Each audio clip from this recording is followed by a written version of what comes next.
Welcome to NFL Straya. I am, of course, your co-host, Jaymz Clements. I'm a guy here in the studio. Still feeling pretty good. Top of the division. No problems. On the other side of this here screen, however, is a bloke who is now considering donating his shoulder to Carson Wentz and his ankle to Skattebo. It is sometimes singer in a band called The Ramshackle Army. He is my mate. He's your mate. He's Skattebo's mate. It's Gaz. Gaz, what's going on? Jim, everything is back and right with the world. The sun's out. It's beautifully warm today. I've got a beer in front of me. Eagles are 3 games clear. Cowboys are getting their ass handed to them. Everything's right in the world, Jim. Everything is great. I was thinking just before, remember how we started off this podcast during COVID and we'd both be like half a dozen beers deep when we started, and then it all just got worse from here. I haven't had a beer for a couple of weeks in a podcast, so I thought, crack a tin. Why not? Not bad. Very smart. Yeah, all is right in the world. The Pats are 6-2 on top of the AFC East. That's fucking weird. As they should be, right? But this is NFL Australia's Week 8 wrap, a.k.a. blowout week, a.k.a. all the favourites just keep winning by a lot week. I don't know, it was a weird one. But we've got, a bunch of news, a bunch of injury news, obviously. We're going to wrap up all the games from Week 8. We've got some YNRs, our weekly awards, and then our Week 9 picks will be in Thursday's little splinter show as well. So get your ears around that. And, of course, we cover a bunch of NFL Supercoach and Jim does Supercoach.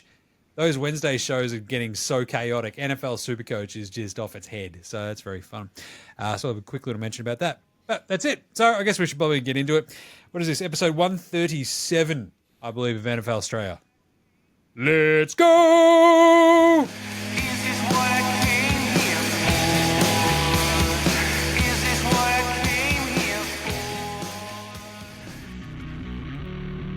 Oh, nah, it's not that bad. 'Tis but a scratch. Let me get back out there, coach. Come on, I can play on one leg. Oh, g'day, it's Skattebo, and I saw my foot end up on the other side of the field this week. And you're listening to NFL Straya.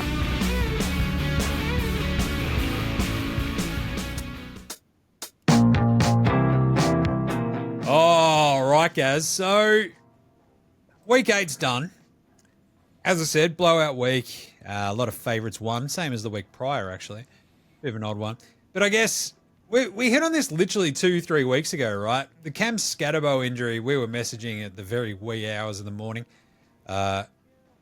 Gross. Horrifying. Yeah. Like that sort of horrible stuff where when it's that bad on the field, the reaction is that bad.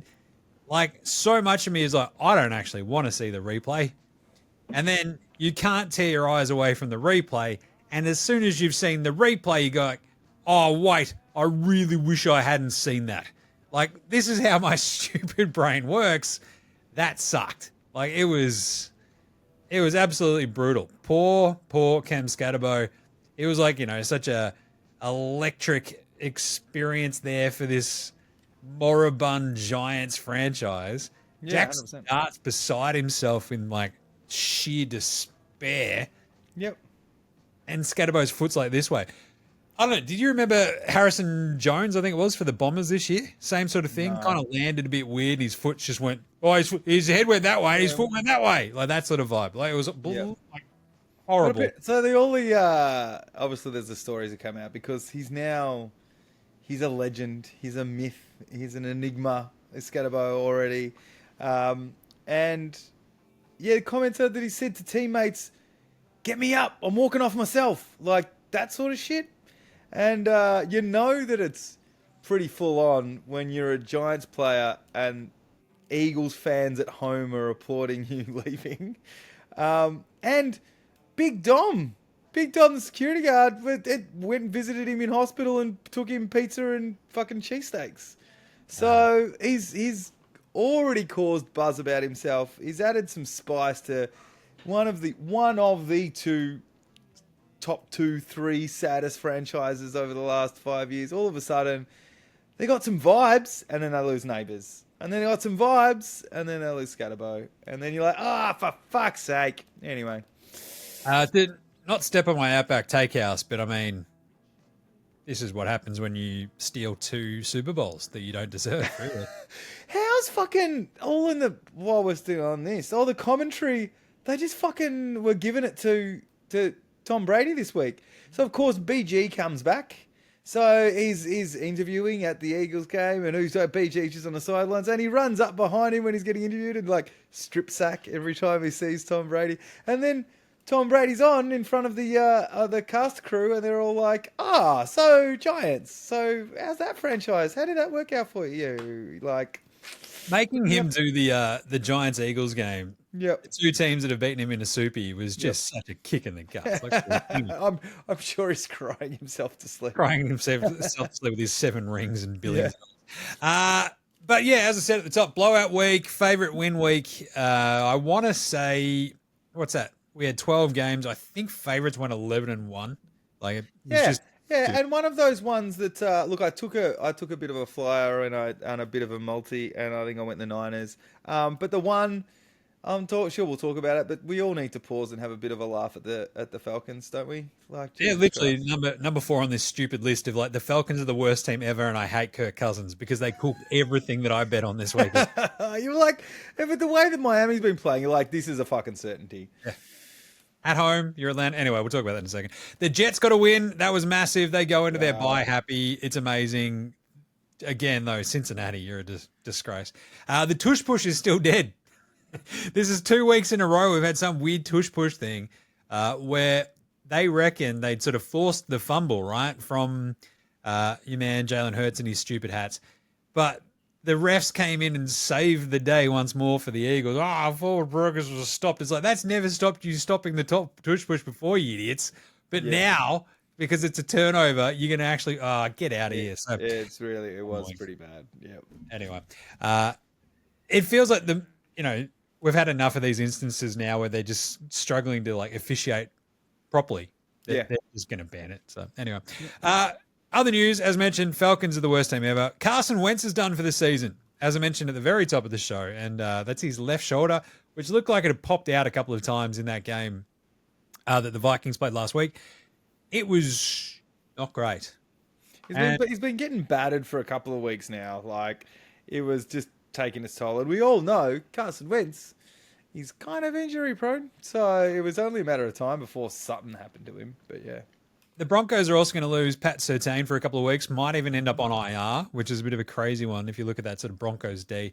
The other one, obviously, Skattebo's foot came off. That was the big injury news. So they're like, we took him to a local hospital. I love it when they're like, we took him to a local hospital. It's like, that sounds like literally we've gone to the closest hospital, which makes sense. Yeah. But we've taken him to a local hospital. Makes when you're not using the proper name of the hospital and that sort of shit, it literally makes it sound like you're going to like just some dinky-die, run-down, shitty hospital where he's just, strapped to a gurney, just screaming in agony, and his foot's like this way still, as they're trying to get to him. Like there's 80 patients in front of him, etc. Local hospital, I found strange. And I guess, what was the other one? There was a trade as well, I think. McCreary from the Titans got traded to the Rams, and you're like, aha, the rich get richer.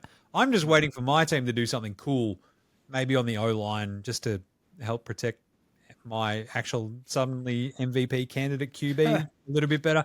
But otherwise, and I guess the big nice news is that Lamar Jackson looks like he's going to start this week. And it came after a bit of, weirdness this week where he was on the practice report, was practicing. I think on the Friday practice report, was retroactively changed from full participant to partial, and so was then ruled out. So it looked like it was the Ravens covering their ass, and this is all coming on the back of like a massive NBA betting scandal. Yeah, injury reports, chaos. It's like the NFL go, God, no, not this, and the Ravens crapping their dacks, everyone getting really antsy, and then the Ravens kicking the shit out of Chicago anyway. And you're like, well, and Harbaugh coming out and going, we definitely didn't do it on purpose, and I definitely know nothing about it.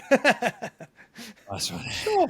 It's brutal. And I guess the really sad one was that Nick Mangold, former Jets O-lineman legend, died of complications from kidney disease. 7 or 8 time Pro Bowler. absolute legendary dude, just a dude's dude as well. Mm. I mean, Rex Ryan was, tearing up and stuff, talking about his former, big part of his own lines as well when he was the Jets coach. Just seemed like a real legend. So that really sucked. We didn't actually, I don't know if we mentioned on the show, but he did put out on social media like 2 weeks ago, like, hey, if anybody out there has like this matching blood type and wants to donate a kidney. So it's just really fucking sad. He's got like 4 kids and stuff. You're like, dude, that is just 41. Yeah. Like, damn. So that stinks. But anyway, I mean, that's the second week we've had like someone from like the, a big part of our footballing lives from the growing up in the teens. Yeah. Who has passed away, Doug Martin and now Nick Mangold. It stinks. All right. Otherwise, let's do some game wraps. You can punch through a bunch of these pretty quickly because they're all pretty shit. Before that, though, usually it's like week 8. You're like, we're halfway through the season. That's probably my favorite thing about it being like a 17-week season now. It's like, we're not even halfway. This is great. We're like week 9. We're halfway then. So we'll do some halfway awards next week, I reckon. But Minnesota got the shit kicked out of them on Friday morning football, 37-10. The Chargers are back. They got Joe Alt back and literally just went, we're now good again. Check this out. Yep. Suddenly they had time to run the ball, time to pass the ball. Kamani Vidal was awesome. They were just good. Like Juzzy Herbs, give him some time. It's just so weird, I feel like, the vagaries of the Vikings defense, where it's like sometimes they just look fucking awesome, terrifying, don't want to go against them. And then a week like this where you're like, they are doing nothing. No. Like a lot of it's scheme, a lot of it's sort of preparation. We were so both bang on about the Chargers, though, on a short week at home, banged up Wentz. The other weird story, I guess, is JJ McCarthy, and just like, he's on the sideline. He's hanging out. Yep. As I said, I think, was it last week where it's like, this has just been a soft benching, hasn't it? Like 2 weeks ago. If this is seasons, I mean, it's a tough division.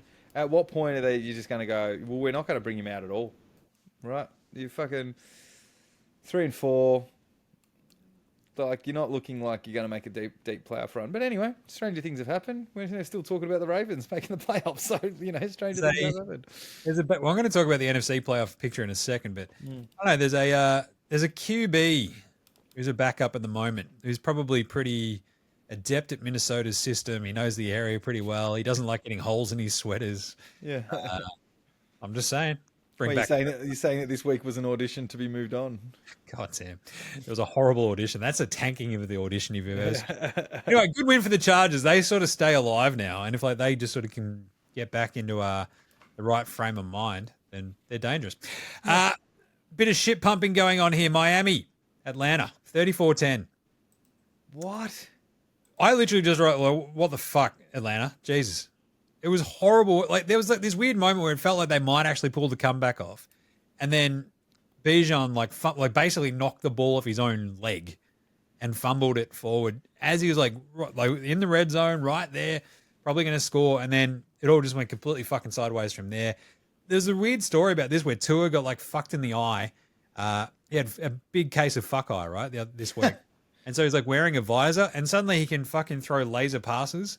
It was like, has he got like Terminator glasses? Like ding, ding, throw ball. Like what the fuck? It was crazy. They killed him. They absolutely flat out killed him, Gaz. It was just crazy efficient the way that he hasn't been playing all this year. Like it's kind of peak Tyreek days, which is like fucking someone, either him or Waddle's going to be open down there somewhere. And he didn't put up a heap of yards, but 20 of 26 for 4 TDs. And this is the Atlanta Falcons team who traditionally their defense is stunk. And obviously they didn't do anything to disprove that. But fucking Bijan as the one of the at least offensive player of the year favorites walks away with 25 yards on 9 carries. Like I was what the fuck? I had just sort of gone so far in. Like the annoying part, obviously, Kirk Cousins starts this game, so they rule out Penix. What do you have, like a busted finger or something? I feel like it was, and they rule Penix out fairly late in the piece. And so you got Kirk Cousins. You're like, well, that's probably still fine.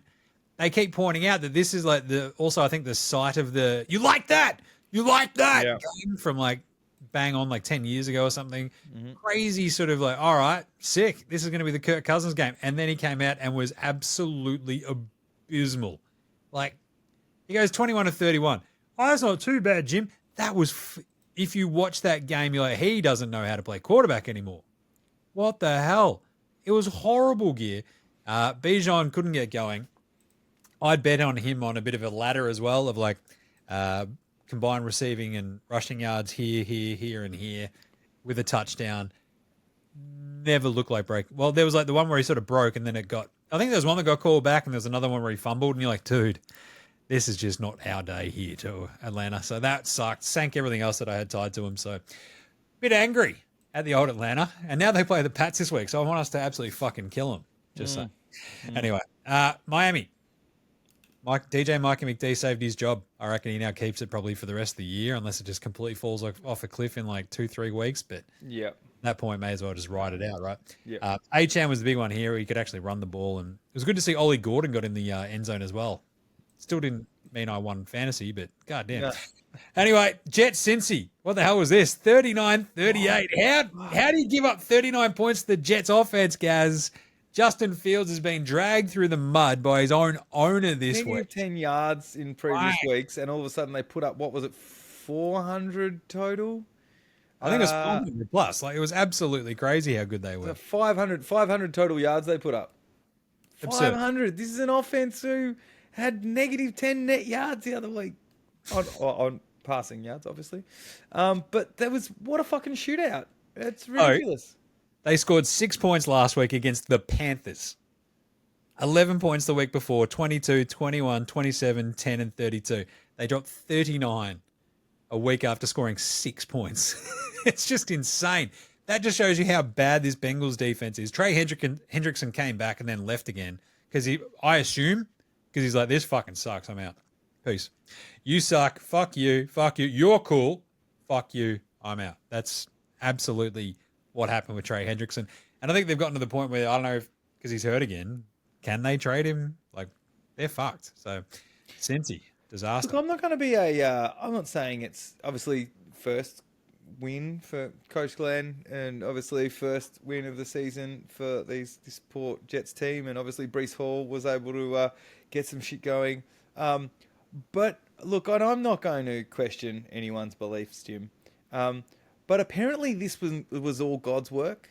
This was right. the interview with Jazzy Fields afterwards that comes out that apparently he was sitting in his cupboard crying this week. His wardrobe, not his cupboard. No, that's kind of like fairy tale shit. But like sitting in his cupboard, his wardrobe, having a bit of a like come to Jesus literal moment, and then he's just putting his faith in there and comes out and has a win. Now, I'm not saying that there was an extra man on the field there, Jim, but something has to be responsible for this. But then, all they said at the end of this game, sorry, I went off on a tangent there. All they said in this game, like towards the end of this game, because I was watching something else finish before this game was still carrying on, was, Jim, that's why you follow the analytics play. When you're down by 2 TDs, you score the first one, you always go for 2, because if you score that 2, you're going for the win when you go for the second one. And that's exactly what fucking happened, right?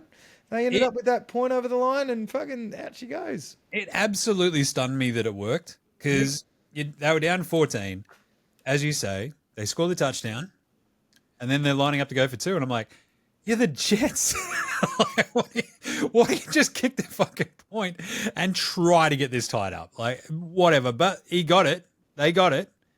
And then suddenly, they're back within actual, oh shit, we can win this. And it sort of did feel like it gave them a boost as they're doing those next 2 drives. And they pulled it off. And against this Bengals defense, I mean, it probably gave them that sense of belief that was pretty crazy. I also want to know how you can throw a flag on the extra man on the field if it's God. Like the ref sort of like, all right, Jesus walks. Is this God over here? God's like, fuck your penalty. Come on. Also, but the one where it had to be like, I mean, obviously it is fate, because clearly, even though we're giving it to the Bengals D for giving up 39 points to the Jets, this is the Jets D, which was always their strong suit, and they're giving up 38 points to the Bengals. Now, let's not forget that they took the 1 point lead and gave 2 minutes to Joe Flacco, who's just put up 38 points to get within field goal range, and they just stood up at the right time. It was crazy. So they turned it, like they ran out of, I don't know, basically they ran out of plays, right? Yep. And every part of me was watching that going, Flacco's just going to drive them down. It's going to be fine. Yeah. He's got Chase, he's got Higgins, he's got fucking, I'd bet on Cincy. I'm like, that's cooked anyway. Now and at that point, I'm kind of like, I want to see Cincy lose because that's funnier. But then I'm like, wait a minute. I think Chase doesn't have a touchdown yet. I want him to like score through the fucking roof on Supercoach. And none of it came to pass, and they still fucking lost. So thank you, Cincy, for just fucking everything. Happier news. New England, 32. Cleveland, 13. I was happy with this. It was a bit of I don't know how much of this one you were watching, Gary, but it was a bit of a fucking arm wrestle. We took a lead into the half because of a field goal by Andy Borregales. Yeah. So it was like 9-7, I think, at the half. And then, like, I'm like stressed at that point, but there's like a beautiful deep ball to that booty. The Diggs crossing route in the red zone was just kissing fingers emoji. It was so quick, so fast, so good. And basically the entire time I'm just like, look, the defense will make one thing fucking happen and we'll score from there. And that's exactly what happened, right? There was the Spillane, I think, interception. And the Cleveland defense is terrifying. Myles Garrett had 5 sacks. He was so angry when he got pulled off the field, when he's got 5 sacks going, like, what the fuck? Put me back in there. Like, he's just sort of sitting there go, where's a white boy quarterback that I can swing a fucking fist and a helmet at, and we'll sort of see what happens. But the 5 sacks were crazy. The fact that the Pats were still leading and Drake May had an interception at the start of the game that was real fucking bad, where I'm like, oh, God, I think we're going to lose this game. But as soon as we sort of steadied the ship in that last drive before the half, it was like, I think we've got this. The defense will do something, and they did. And it's kind of been the cool thing about this Pats season is like the defense does do something against these shitty teams and these shitty offenses that we've played. Because, like, the lid isn't off yet. They're 6-2, but they've played shit teams. If they beat Atlanta next week, they should probably at this point. Hang on, are you contradicting yourself, or are you tongue-in-cheek calling Atlanta a good team? She's like, well, they've beat shit teams, but they've got Atlanta next week. And that's it. What? I don't know. Like, I think Atlanta are kind of shit, so they should beat them. That's kind of the vibe. Yeah, so, I don't know. Just keep beating the teams you should. And that was kind of what I was happy with this one, like coming out of it with a substantially good win. But my favorite thing is Drake May, when he throws a long ball, nothing makes me happier because it's just, they're so fucking good. What was the pass that I saw the highlight of? I only saw highlights of this, where it was like the pass, like the handoff, pass back to May, going long down the sideline to Mac Hollins. So good. And it was a desperate, they needed that one too from the Mac Hollins one. It was like a real nice settler. But like, was it I think it was Henry or Hooper, one of the tight ends who got the touchdown. Just such a beautiful rollout. The booty pass was incredible. And like those long passes, it's like having watched Mac Jones and the sort of litany of other QBs since Brady. Like even Brady on some of those long balls, especially later in his career, when we had these Pats receivers that were just shit. May's got some receivers that are actually fucking just perfectly suited to him. So it's great. Like it's really fun to watch as a Pats fan. After, as I was saying to a mate of mine, 4 years in the wilderness is a long time, Gary. So, anyway, your game, Giants 20, Philly 38. Jeez. It's exactly what I wanted it to. This is what we needed as Eagles fans. No one else would be saying this, but the defense adjusted from just pure embarrassment from a couple of weeks ago. The offense starting to be where they should be, but the Giants have got reason for hope, I guess, happiness. Like obviously the Skattebo thing, that was fucked. That's not the difference between them winning and losing the game. There was a couple of things that I am a one-eyed Eagles supporter, but I 100% understand why all Giants fans would feel absolutely fucked by the refs in this game. The reffing was fucking disgusting. And that definitely, the tush push one was definitely a fumble. Thibodeau ripped that out. Live ball. It should have been a fumble. The other one was the false start on Mailata that got missed, and they ended up calling a what was it? It's an encroachment, neutral zone infraction on Thibodeau, maybe. And then so those two plays, those two calls, and then look, the one for Darius Slayton that got called offensive pass interference. He did push off on Quinyon Mitchell, but fuck, how many times have you seen that let go? The amount of push-offs that are exactly like that, where they just don't get called, was crazy. Yeah. That said, all of those things combined, you go, there's three things that were, that they got fucked over. But also, our offensive line is back. The second play of the game, Saquon busts 65 yards to the house. Jalen Hurts, 4 touchdowns, so 15 of 20. Only 179 yards, but that's this offense. It's the fact that he's under center now.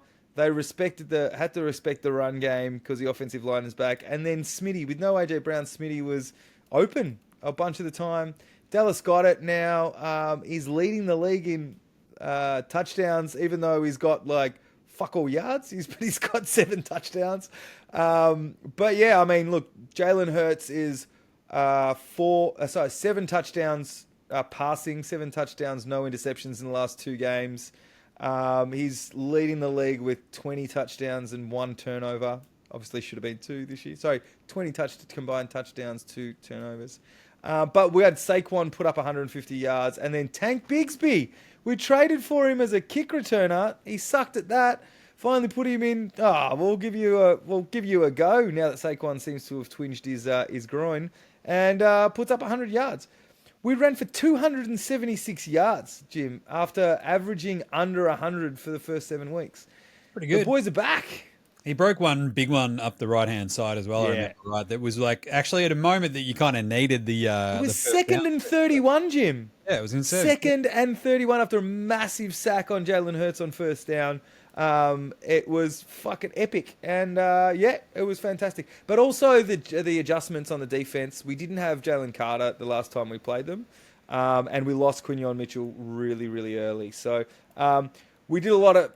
Vic Fangio did a lot of blitzing the first time, went not exclusively, but majority into zone coverage. And all the scrambling from Dart that had fucking really cost us in the first game just didn't happen. But we go into a bye now, and coming back from the bye, as we mentioned, BG, Brennan Graham signed. He should be back. We've got Nolan Smith should be back after the bye from IR. AJ Brown should be back. Cam Jurgens should be back. All these players are coming back for a 6-2 team. I'm pretty happy. But if you're a Giants fan, you got to go, all right, this season wasn't much anyway. This is feel out the boys. But, Dayball saved his job. He's got the whole fan base has got passion again. And you feel like, all right, once these guys come back, they could have been, at worst, they could be second in the division right now. If all of these guys stayed healthy, neighbours, that defensive line, it's a good reason for hope for the Giants fans. Nice. I reckon they should tank. The thing is, there's 6 teams with 2 wins and 3 teams with 1 win. So tanking this year is, I don't know, still a bit shit. Other one is Jalen Hurts takes the worst sacks, I reckon, in the NFL. Yeah, it's one of those things that he's always had with how long he holds onto the ball and his confidence that he can save things with his legs. So there are just as many plays where anyone else would take a sack and then all of a sudden he's 20 yards down the field. But when it goes bad, it goes real fucking bad. Not even like the worst. Like some of the worst lookings are like Cousins or Flacco or just like the old dude who just gets fucking pancake, or Wentz, as it were. Yep. You talk about holding the ball. Wentz probably takes the more destructive ones on both his body and on his team's position. But Hurts just takes these ones that are just like horrible. We're like, oh God. Anyway. And the last bit was National Tight Ends Day. I should have mentioned that at the top. Oh, yeah. I don't know if you heard it mentioned only the million times that it was said. Fucking times. Yeah. But I should have incorporated that into my betting, I think, this weekend, and I didn't quite do it enough. And I learned my lesson. So went hard on Tucker Kraft, and that worked out a fucking treat. So, but anyway, yeah, like Kittle got in as well later, which we'll talk about in a second. Mark Andrews got involved. But let's move on to those next games. 40-9, Buffalo kicked the shit out of Carolina. It turns out, Gary, Andy Dalton is still actually no good. It's probably because he looks like a combination, like a face meld of you and I. But he's shit. Buffalo, they're getting healthier. They're fine. I don't think we need to say too much more about that game. No, they absolutely this is in the rack time. Like, yep. Dalton was horrible. It was like just abysmal. Anyway, Yep. Baltimore 30, Chicago 16. No Lamar, no hassles. They had Snoop Huntley this time instead of Cooper Rush. They actually made a big difference, I thought. Sort of feels like Snoop plays very similar to Lamar, whereas Cooper Rush doesn't. It felt weird that they went to Cooper Rush first, but Caleb looked like, I don't know what the stats were in the end for Caleb Williams, but he looked so shit in this game. Frustrating because, like, I love me some Roma Dunze. And so in Supercoach, betting wise, I was all over some Roma Dunze. They're against this Baltimore defense that had gotten a bunch of dudes back, but I still figure, right, we're going to a Dunze, they're going to get one. He had one call back because of a bullshit fucking call too, which is frustrating. But Chicago, I feel this is why they're the median team. We hit on it last week, right? They are the perfect median in the NFL. If you're good, you can beat them. If you're shitter than them, they'll probably beat you. Yep. So they find like they're the water level team, I guess. And Baltimore, I've been saying for fucking weeks, they're probably still going to win the division. And they get a little bit healthier. They don't even have Lamar, and they kick the fuck out of him. So yeah, I mean, it also, I still feel like Chicago went too far away from even winning this game if Caleb Williams hadn't just been shit. Yeah, like the interception, his own end zone, that sort of stuff. And if there wasn't some just really fucky like play clock management, taking ages to call plays in and doing what they're doing at the end of halves, then you might get an extra couple of plays off. So yeah, it wasn't fucking great. But Jairo Santos falling short as well because they couldn't get the kicking ball out there and shit like that for him. And I don't know, but Baltimore's defense looked a lot sprightlier, a lot healthier. And yeah, they're kind of terrifying. But Chicago, that's kind of the thing. Like if they're on the road and the team's better than them, I'm not going to trust them to win. So anyway, San Francisco, use your words, Jim. 15, Houston 26. Kittle got in. That was good. National Tight End Day. Don't know if you heard about it. Stroud looked good because they're at home, and that defense was fantastic. And I think that was the biggest difference, right? The Houston defense was fucking terrible. Fucking awesome. Yeah, everywhere. Stroud didn't even have Nico Collins.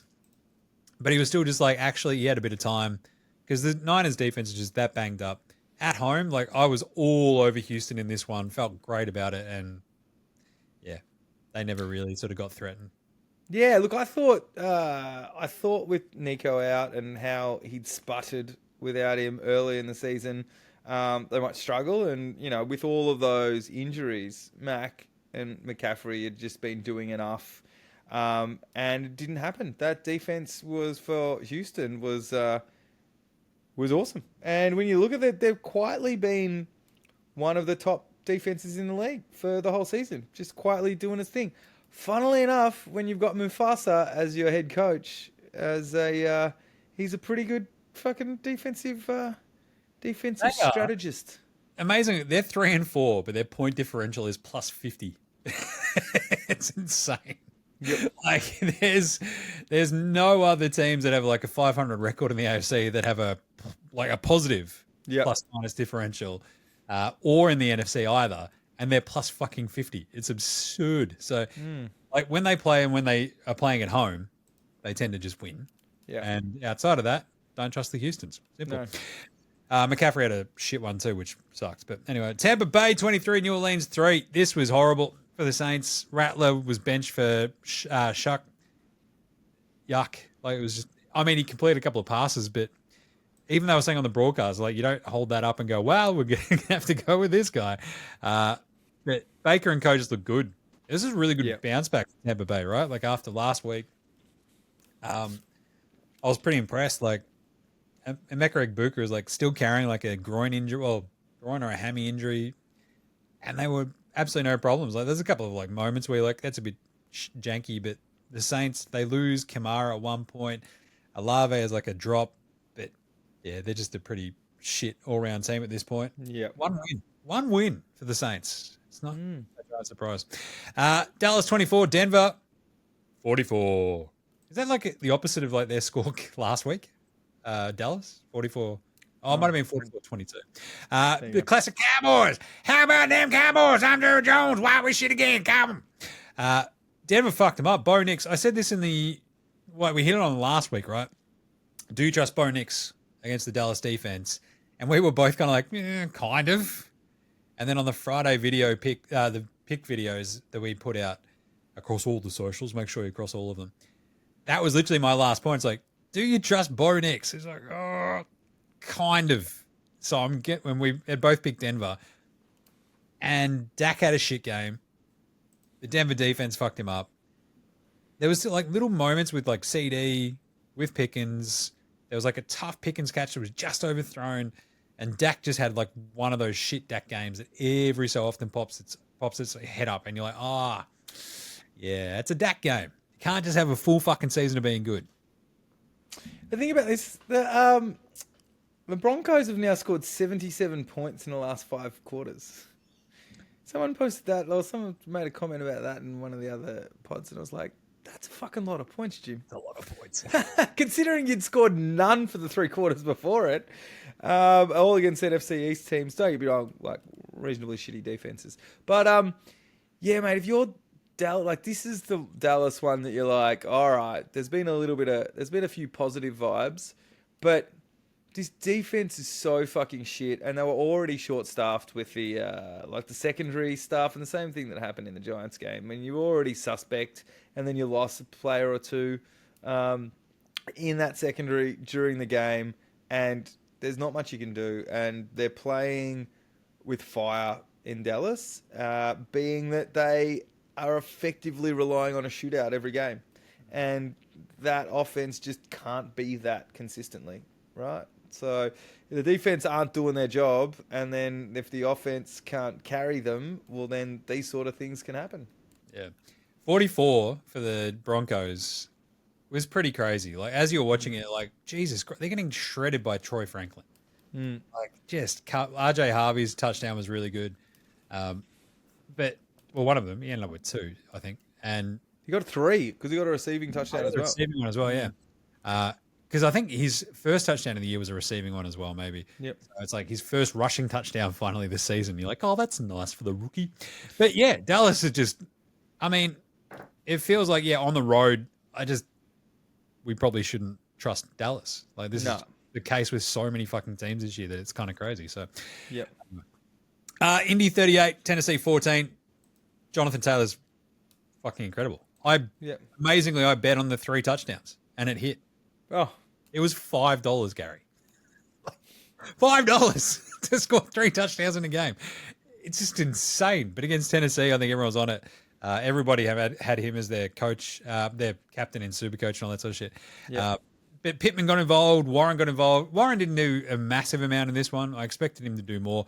Danny Dimes kind of finally warmed into the game as well. But when you got Jonathan Taylor just running over the top of everybody and ripping off, like I think it was the second touchdown with a massive run, you're like, fuck yes, he is just on one again.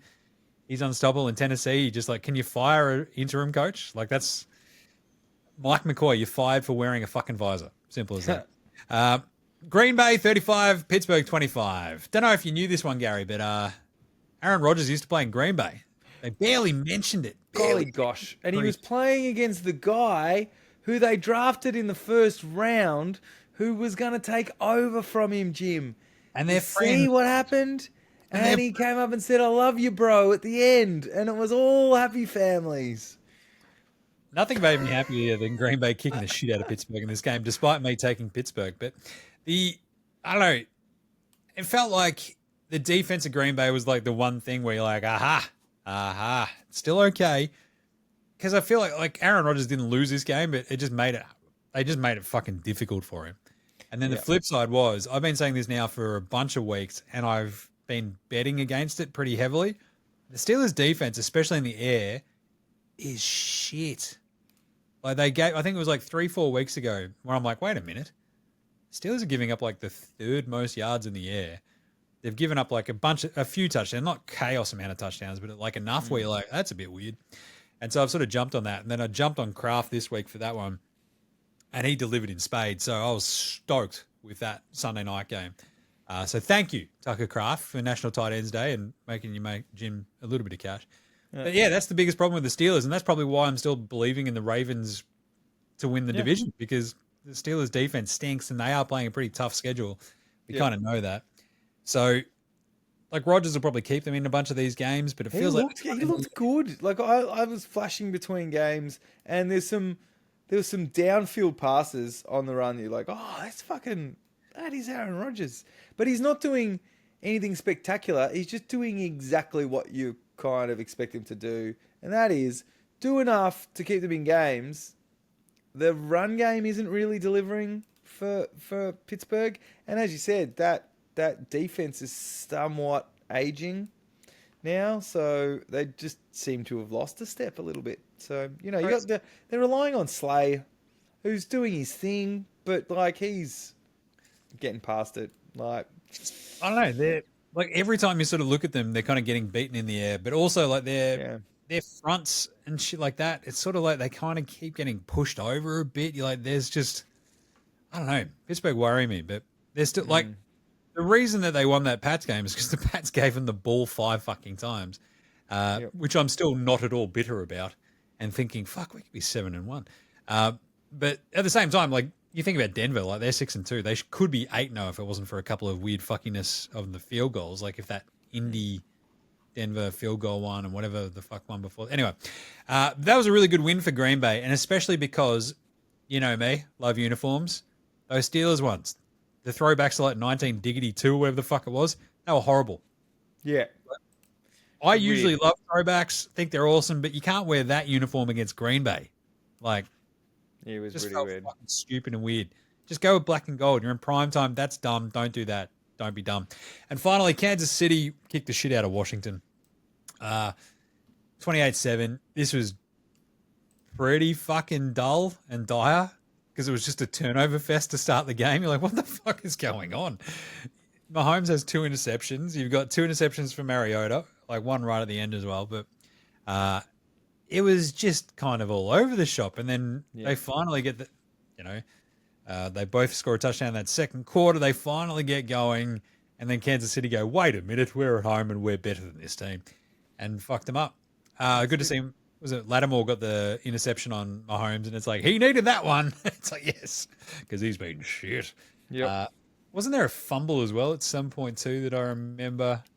That was kind of weird and a bit shitty too. Yeah, Rashee Rice, but they recovered both of those, But anyway, good return for Rashee Rice as well. He had 93 yards in the touchdown. Travis Kelce had 99 yards in the touchdown. It feels like Kelce, Worthy, and Rice, that is the ideal mix. Yeah. And like Hollywood Brown as well. I think that was the interception to Lattimore, right? He was going for Hollywood Brown. Lattimore sort of basically turned around at the exact right time. I don't think he even really meant to intercept it. He was probably just trying to play defense the ball, and boom, got it. Bill Krosky-Merritt did fuck all, which broke my heart. They just couldn't run the ball. Not a giant surprise. I reckon. Look, 3 and 5, brutal. Daniels is that team goes through Daniels, right? Yep. Commies. Fall from grace this year. Right, let's do some nah-nahs. The one that we always ask around this time. Yeah, Gaz. Jonathan Taylor. Could anybody outside of a quarterback win the MVP? And why can't they? Yeah, nah. Can he win the MVP? Well, yeah, I can. I don't know whether it's been an awesome season, but it's just waiting for a team to rise to the top that has a quarterback that everyone goes, oh, that's that thing. That's that guy. Look, Baker hasn't done anything to knock himself out. Case in point, he kicked the shit out of who did he play this week? The fucking the New Orleans without Godwin and without Evans and without Bucky Irving, right? So like Baker just keeps doing his thing no matter who's around him, and you're like, all right, that's good. And then fucking what's infuriating is that now you've got some of the pundits saying that Jalen Hurts has entered the conversation. I'm like, hang on, this guy was fucking useless in the first 6 weeks according to every man and his dog, and now all of a sudden he's had 2 good weeks and now he's entered the conversation. Calm the fuck down. Like, it's just going to be whatever quarterback rises at the right time is going to be notified as this, unless, I don't know, Jonathan Taylor goes off his fucking head in the second half of the season. If he scores 3 touchdowns every game. Yeah, well, that's a possibility. So the second one, I haven't actually written this down, but it was like, is Mahomes just going to win the MVP anyway? Yeah, no.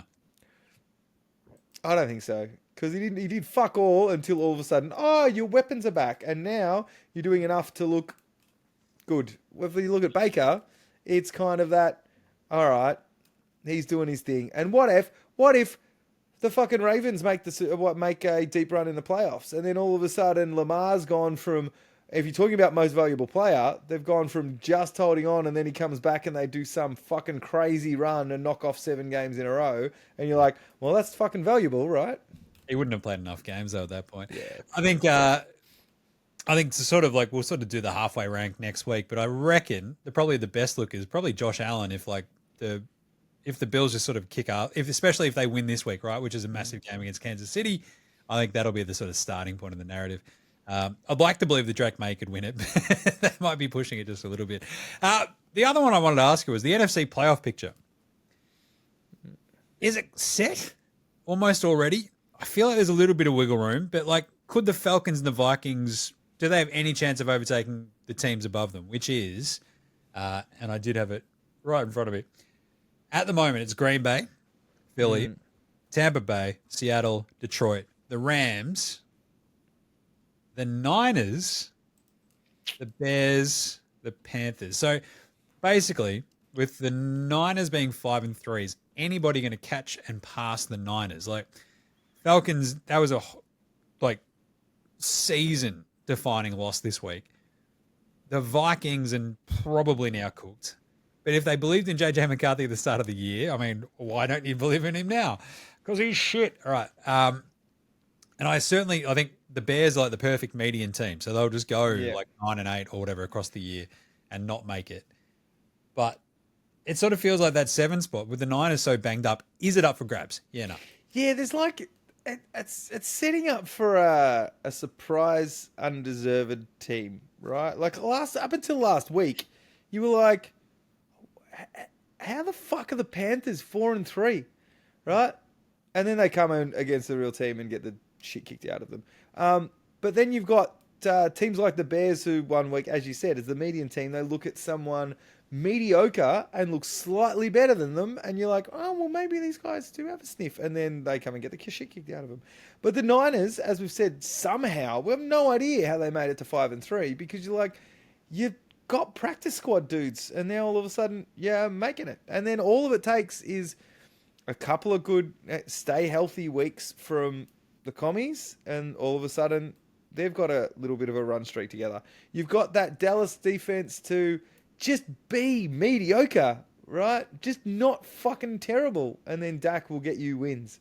So all of a sudden, some of this shit could turn around, and that fucking random draw that Dallas has got early in the season and that Green Bay's got will play somewhere in there, right? Yep. So it's going to be interesting. But yeah, I'd like to think that the NFC East can be won with 10 games this year, which is not common as it's been in the last couple of years.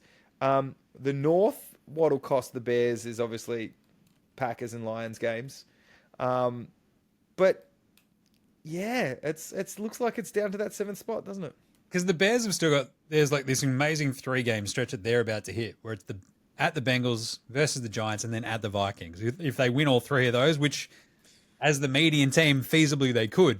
But then, as you said, they've still got 2 games against the Packers. They finished against the Lions. The Lions might not have anything to play for in that last week, but they've also got a spot against the Eagles, the Niners, the Browns defense. Like, you don't trust them against them anyway. So who fucking knows? I love it. Yeah. It's chaos. It feels like the Niners are just sneaking anyway, just because. You know what? It's almost like Jim. I'm going to say it. There's a lot of football left to play. There is. Not even halfway through the season, Gary. Right. Good bloke of the week. Who are we buying a beer? Obviously, Jonathan Taylor, because he's doing yeoman's work out there. 3 touchdowns a game, making me some money. Appreciate that. all the tight ends. I don't know if you heard, Gaz, but it was National Tight Ends Week this week. Jesus Christ. I did like it that Mike Tirico the week before tried to make it National Running Back Day just on his own volition. Everyone's like, shut up, Mike. But that was good because it was fun to watch a bunch of the tight ends actually score. And I really wish I'd factored that into some of my bet placements. But Aaron Glenn got a win, looks stoked. Yeah. But as you alluded to earlier, down 14, goes for 2, is proven right because they win. Like, that was wildly unexpected. But he followed the maths and he won the game. Same goes to Justin Fields. As you said, like sitting in his wardrobe crying and like being honest enough to tell the media that was pretty amazing, I thought, for Justin Fields. It's like a real honest and open moment. It was really kind of nice. And you're like, that's awesome. Like when you win, and he played well because he was playing against the Bengals defense. And I don't know. After the week he had, that dude definitely needs to be bought a beer. And of course, Skattebo, because his foot ended up on the other side of the fucking field. Like, of course, yeah, buy him a beer. You got any? And of course, buy a beer for in honor of Nick Mangold. Oh yeah, because that fucking shit is not great. Horrible. All right, flog of the week. Oh mate, no mates. Who's got no mates today? Aaron Rodgers. That was fun. LaFleur and Love, I reckon, fucking loved kicking the shit out of the Steelers. Just saying. Matt LaFleur's like, that guy was a pain in my ass. Jordan Love's like, that guy fucking was a dick to me the entire time I was there. Oh, but we're friends. It's fine. Yeah, cool. Kirk Cousins. Old mate, no mates, because that's that one done. Yep. I think that trade piece is not worth much. And Jets owner Woody Johnson, who spent the previous week almost literally, like if he had walked into the locker room and quite literally shit on Justin Fields, it would have been roughly just as disrespectful as all the other shit he was saying in the media all week. And then Justin Fields looked fucking awesome and they won the game. It was a very nice fuck you. And it was like, because Tyrod Taylor's injured, it's the only reason Justin Fields actually probably started. But Woody Johnson, old mate, no mates. The Jets fans fucking hate him, rightfully so. He's a bellend, absolutely just one of the worst owners in the NFL, and sucked in, dickhead. He's old mate, no mates. Yeah, look, I reckon I just want to add just the refs in general. It's very rare that I'll call that out. But you know what? There's some teams that you usually like to think that it all comes out in the wash, Jim. But in certain instances, some teams cop it more than others. And you're just like, oh, fucking come on, man. There was a couple of plays this week where it was a similar thing. Was it in the Broncos game as well, where the forward progress because he was pushed into the end zone, and that was callback as well. It's just the consistency that you're just like, fucking hang on. And there was a bunch of them in that Packers Steelers game as well, where you're like, what the absolute fuck? Like there was like a massive defensive line, like just Aaron Rodgers thought he had like the false start on the defense, right? The encroachment. Yeah. And was like, all right, free play. And then they just never called it. Oh, yeah. Yeah. It was horrible.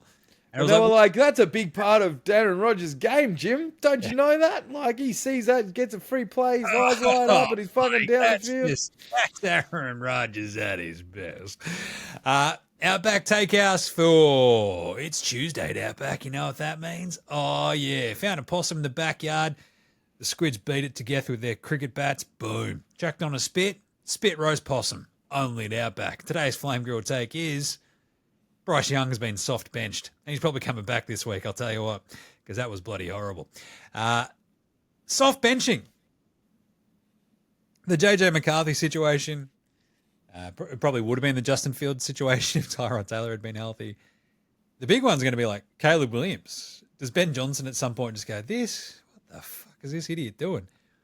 Like the intention, was it the grounding call against him that was just like, dude, can you not do that again? You did it again. Stop doing that in big moments. The interception at the end of the game as well that sank any chance they had. It does feel like, I don't know, there might be a soft benching in his future as they sort of figure it all out, but I don't know. What was my other Outback Takehouse at the top? I can't remember, but I already said it, so whatever. Yeah. Nice. Right, well, shall we do a bit of little Aussie battler. How'd we go with some of the punters this week? I think we also had, because Mitch Wish was off, because Buffalo were on bye. Seattle were off, so Tory Taylor. No, Buffalo went on bye. Oh, no, that's right. I don't think they punted. So. Yep. That might have been it. But yeah, good weekend, I guess. Mailata got away with some good shit. Falale didn't fuck anything up, so that was all right. Didn't notice Crawshaw do that much against Dallas, so anyway. Anything captain fantasy-wise you wanted to bring up? I managed to lose to Josh, which is brutal, in our Legends League of NFL Straya because a bunch of my dudes I had a half a team on bye, but Bill Krosky Merritt fucked me. Just did nothing. Absolutely nothing. I thought Sterling Shepard might have a bit of a chance as well for the Bucks to, with them down so many weapons, maybe to have like just a couple of catches, boost it. Nope, nothing. So I fell pretty short. That was a bit of a shit one. No, I was a little bit. I was in a bit of pain this week, mate. I had a few guys with the likes of AJ Brown, Nico Collins, Brock Purdy, all these guys out. So it wasn't looking good for me. But I had Stroud in. He played really well, but I lost to Brad by a couple of points. It wasn't great. Need to work on my running back room, I reckon. Yep. I think I dropped to 5-3, so bit of a rough one. But 3 and 5. Fucking blame. Still blame the prick who fucking drafted my team. That guy rules. But Tavis is 8-0, so just running rampant through the league this year. Didn't he make a comment? I wasn't at the draft, but did he make a comment about auto drafting? I don't know. Did he auto draft? I don't know. He made a smart ass comment on our chat about there's something to be said for auto drafting every year. That's not bad. If he auto drafted and is kicking our ass, that's hilarious. NFL Supercoach. So we cover this all, and Jim does Supercoach, which has its own sort of social feed. The videos go up on NFL Straya though, so check that out on YouTube. I'm ranked 411th overall, even after this week, which was a shit show really across the board. I managed to rank in the top 6% this week, despite just carnage due to the Nico Collins DNP. Won all 3 of my league matchups actually, which is pretty amazing. And Pat Fryermuth, who I brought in for Darren Waller, who's now on IR, thinking Fryermuth will get in. National Tight Ends Day, let's go. One of Rodgers' favorite. No, nothing. Absolutely nothing. So anyway, we live, we learn, Gaz. And you can find all that out on Jim Does Supercoach. We've got the NBA show every Monday because that's when the NBA week finishes. Then it's a mad scramble because the next week starts on the Tuesday. So you have to get all your shit done in a very short amount of time. The NFL show pops out Wednesday. So go check them all out. But that's it. The Week 9 preview show will be on your feed on Thursday. We're going to go through all the games for Week 9 then. So check that all out. Make sure you subscribed across all the other stuff because that's it for this week. Follow us on Facebook, Twitter, IG, TikTok, YouTube, all that good stuff. Rate, review, and star. Jump in the comments on the YouTube. Make sure you've reviewed the show. Like you can review it on Apple Podcasts, all that sort of shit. So do that. It really does help. So that'd be appreciated. Yeah. Big thanks go to House Hats for the intro and outro song. They rule. So get around. As I mentioned, Jim Does Supercoach. NBA Straya is back. We are doing videos every day that we're not doing a show. So 3 shows a week. Videos every day, wrapping up everything you need to know about the NBA. And obviously NBA Supercoach in Jim Does Supercoach 2. Gaz, what do you want to plug? How about cheesesteak tipping? Because cheesesteaktipping.com. Did you win it? Oh, you won it last week. Yep. Oh, we haven't had the announcement for this week, have we? I think I still dropped a few of my... I went for a few roughies to make sure that, I didn't find the... Oh, no, I didn't. Okay. What happened? George Vulgakis has won cheesesteak tipping. It was posted 21 minutes ago. So there you go. You get free lunch. George gets free lunch on Gino and the team. So get in. Come claim your winnings before we eat them ourselves. No promises after happy hour. There you go. Fucking get in there. I'm well, I've got two. Get him in. Yeah, I've got two free cheesesteaks in the bag now. So yeah, Fucking hell. I gotta remember not to forget to put them on. Because it's not good. Nice one. Well, there you go. Cheesesteaktipping.com. Get your tips in. Go hammer and tongs. Get around the NFL Supercoach stuff as well. You can probably still join the Open League. It's all there. But there you go. All right. We'll catch you on Thursday for the NFL Week 9 picks and preview show. We'll catch you then, you dickheads. See yous. Later, Jose.